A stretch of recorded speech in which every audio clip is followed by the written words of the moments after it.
इसी तरमुख से गंदी आवाज क्यों निकालते हैं? इसलिए कि तुम्हें याद होगा या नहीं होगा। याद है तुम्हें?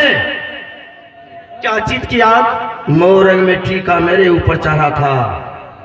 छल और बल कल से उदल सिंह नगर महोबा तुमको ले गया।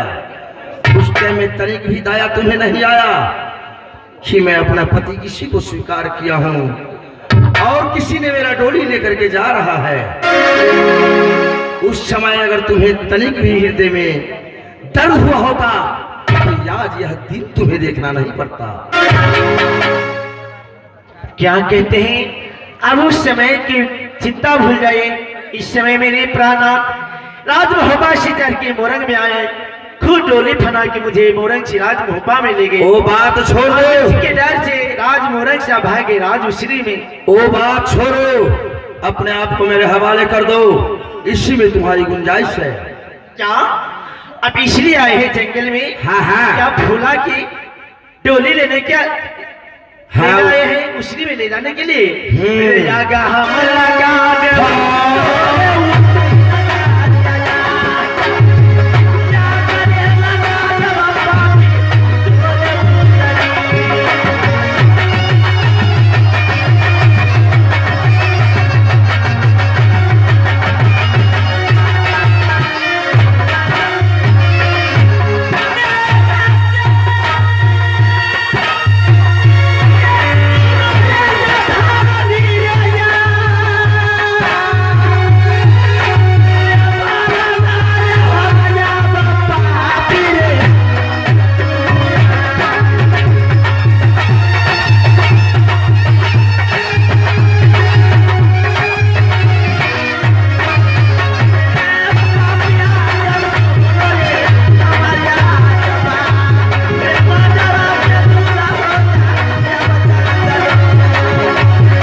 सीधा अंगुली से घी नहीं निकलती है।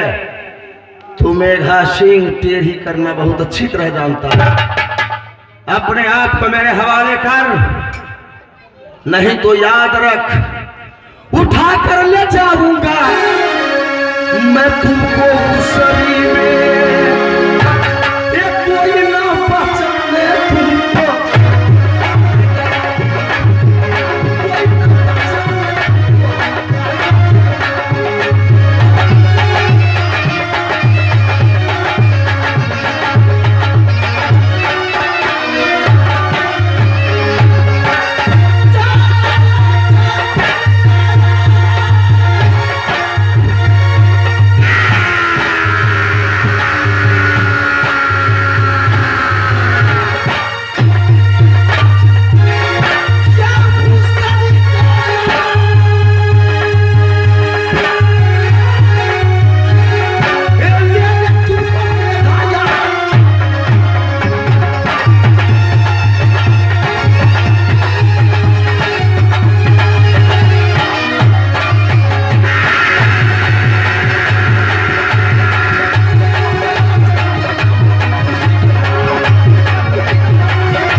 प्राणनाथ ने राज मोहब्बत से निकाला कर दिया है कि मैं आपको साथ में शादी कर लूं।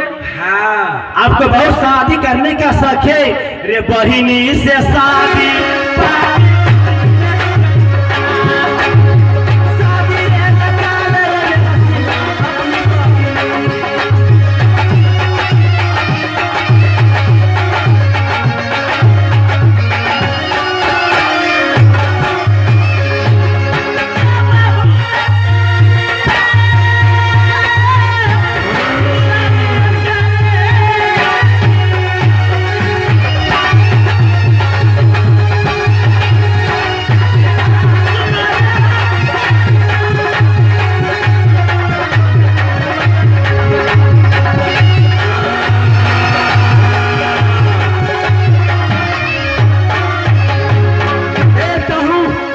तुम्हें कौन इस जंगल में बताता है?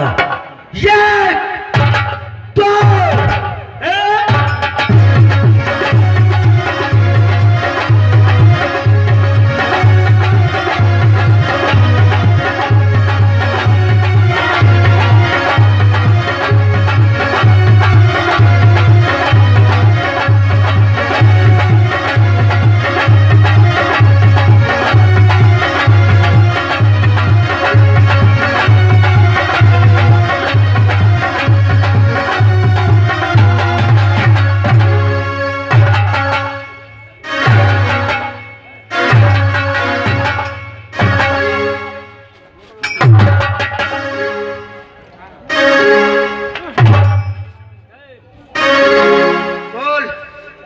तो अपने आप को मेरे हवाले कर रही हो। हे मेघासी, तूने जबरदस्ती मुझे जंगल से उठा के ले आया है शादी करने के लिए।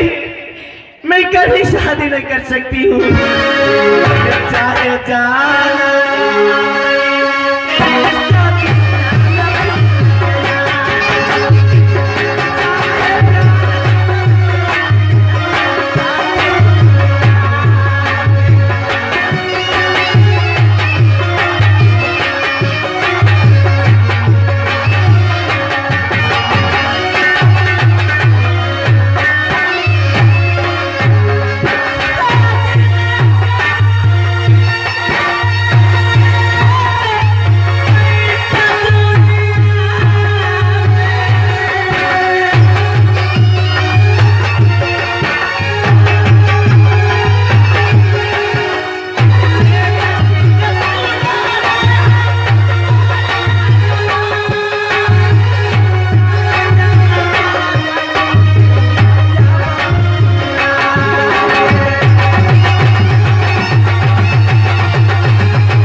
जब तुम मेरे कैद में पड़ गई हो तो स्वयं अपने मुख से बोल दो एक बार, स्वामी जी मैं नहीं मारूंगा, मेरा दुर्गति देखो। तुम्हारी रूप की छाया देखकर मेरा मन छटपट छटपट कर रहा है। कब मेरे शंकुर में वह मोरंग बाड़ी प्रवेश करेगी? सुन रही है? ये कभी नहीं हो सकती है। मैं अपने मुख से कभी सह्य नहीं कर सकती। कभी नहीं कर सकती है। हे मोरंग वाली, हृदय को मत तरपाओ। तरपता है हृदय रगड़ सनी में।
नहीं कर सकती।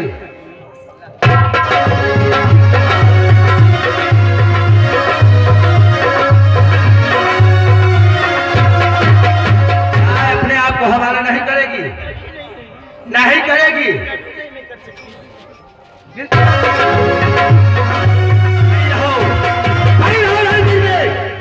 पड़ी रहो रणवीर में, जगाने वाला आएगा कोई नहीं।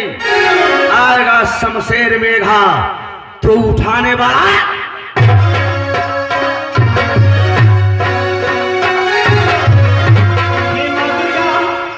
मैं क्या देख रही हूँ? ये मेघासी ने मुझे ताजबरदस्ती जंगल से उठा के ले आए राजश्री में शादी करने के लिए। हे